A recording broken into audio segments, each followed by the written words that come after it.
Hello, friends. Hello, and welcome to today's messages. We are working with my upcoming book, Hive Magic, book and oracle card deck. We've been doing this now every day for the past, I don't even know now, 8 or 9 days.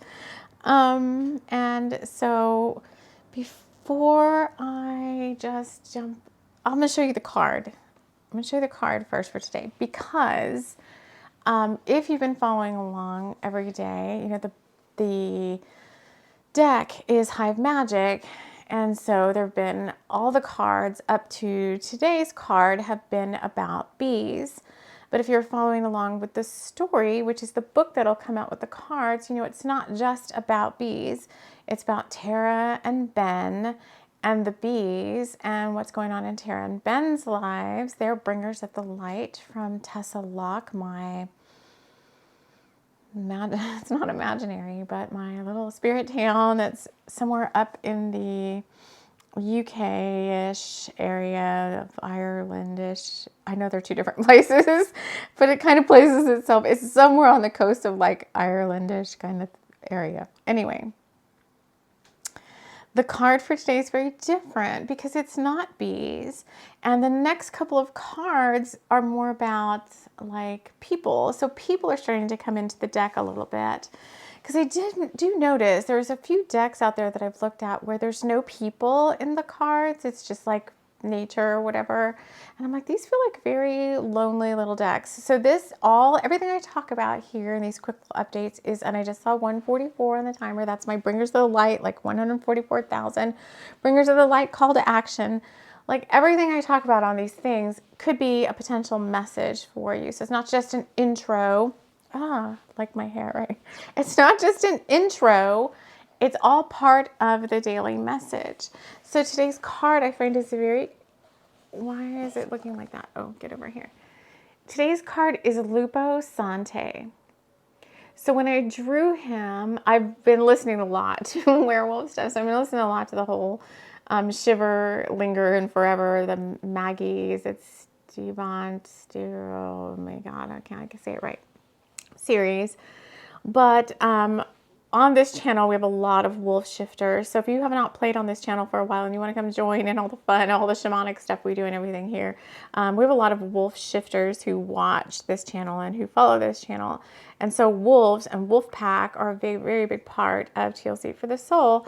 And so, I mean, like, he like so charismatic. Like when he came through my Apple Pencil, I was just like, oh my God, the look in his eyes.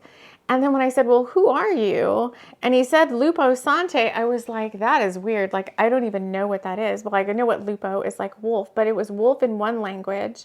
And then Sante was like good health in a different language. I don't remember off that. One was Italian and the other was French. I think it was like French-Italian.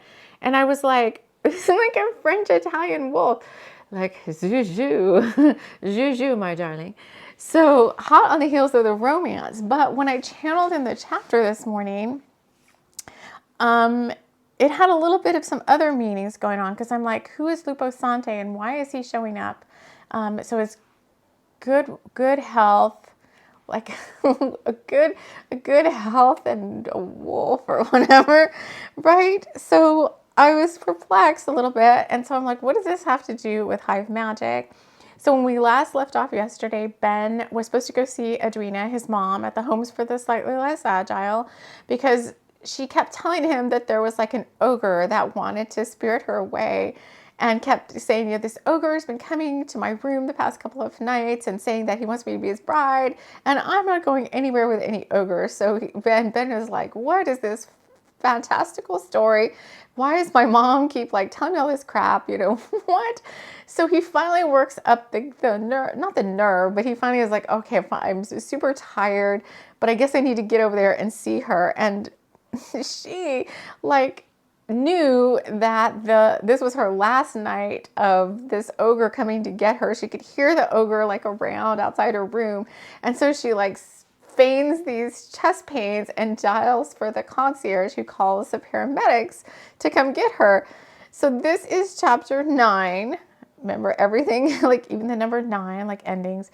Lupo Sante. When Ben finally reached the homes for the slightly less agile, there were flashing lights and a hubbub of activity. He didn't have a good feeling about this one. He parked haphazardly and was just in time to see Edwina being rolled out to the waiting ambulance on a gurney. So listen to this with your master ears and your master senses, your master vision and all that. Like what messages stand out in this story that we're going to keep going here in just a second that could apply to what's going on with you right now. And there could also be guidance and advice offered to you here in these chapters, which is part of how it's supposed to work. So he sees Edwina being rolled out. Mother, what happened? He was perplexed. And she says, I told you, Ben. She said, still feigning the purported heart pain, remember what I said the last time we talked. I'm not going to go anywhere against my better judgment. She lay back and allowed the paramedic to pull a thin blanket around her. Well, Tessa Locke didn't have a large hospital, so they were going to take her to County Clarny Hospital over an hour away. And the paramedic's like, she'll be fine. He said to Ben as they rushed around picking up their gear, she's stable for now if you want to meet us at the hospital. Well, Ben was too tired to object and even more tired of Edwina's tricks, so he went back to his car, pondering his next move. If he didn't show up at the hospital, then he's like, his mother is never going to let him live that one down. But if he did show up, then he'd be stuck in this Clarny town until tomorrow. And he was like, do I really want to do that? His cell rang and he saw his friend Zachary's name pop up. So in a few chapters before this, Zachary, his best friend, had kind of gone missing. A storm was blowing in and he saw his friend's sailboat going out and he's like, what the heck is happening here? And he wondered where Zachary had been because there was a storm that had been blowing in, but it seemed to have stalled somewhere further offshore. So Ben was thankful to be hearing from his friend, but when he answered, Zach's voice was taut and he strained to get the words out. Ben, come if you can, he said a little disjointed. You've got to see what I found out on Thin Point Island. Well, Ben was torn. What should he do? So there may be a little bit of going back and forth today, like trying to make decisions, because it says, should Ben rush over to Zachary's to see this mysterious find for himself? Should he drive it sounds like a soap opera. Should he drive the hour to County Clarny Hospital to find Edwina reading a book and knitting in her hospital bed, safe from her so-called boogeyman? Or should he just drive home and crawl into bed, pulling the covers up and hope for a better tomorrow? So when I put Lupo Sante in the context of this chapter, first of all, it was kind of like the good health thing. Like, what is this mom doing? Like, he's like feigning being in bad health.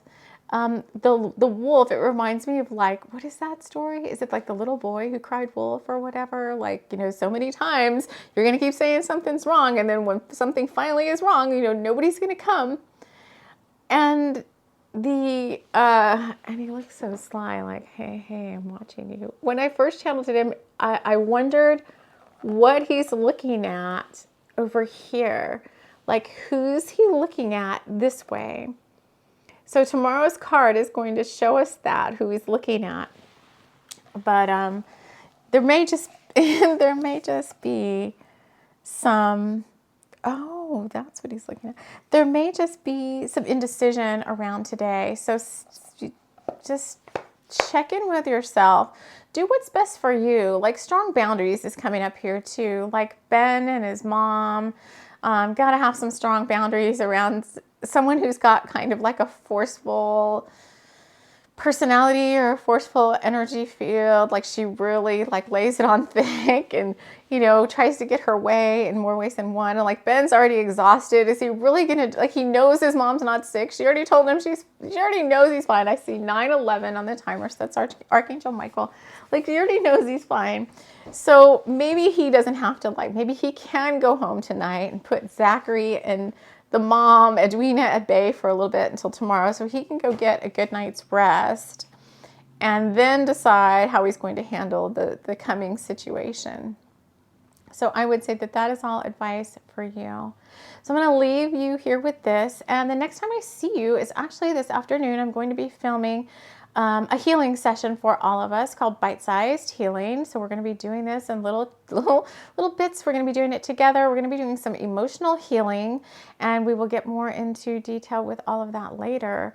So, and we have some new gifts and toys we're going to be playing with, toys, some new decks and stuff, and some new fun gifts that some of you have sent to me that we're going to be playing with in this bite-sized episode. So thank you all for joining me here. If you're just coming for the cards, and we'll see you again tomorrow. Take care.